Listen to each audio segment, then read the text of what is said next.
How to see incognito browsing history in Google Chrome. So let's get started. First of all, incognito mode prevents your browsing history, cookies, and site data from being saved on your device. Websites see you as a new user unless you sign in. Incognito mode can help keep your browsing private from other people who use your device.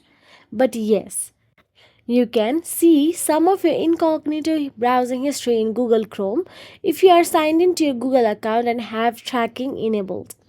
But if you have not signed in, then there is another way as well, and that is you will have to download the off the record history extension from Google Chrome Web Store. However, it does not work on iPhone. Chrome on iOS does not support the extension.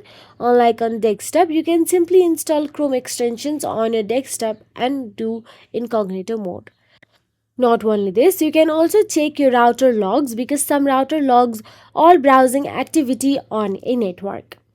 If you found this video helpful, please like, share and subscribe, and thank you so much for watching.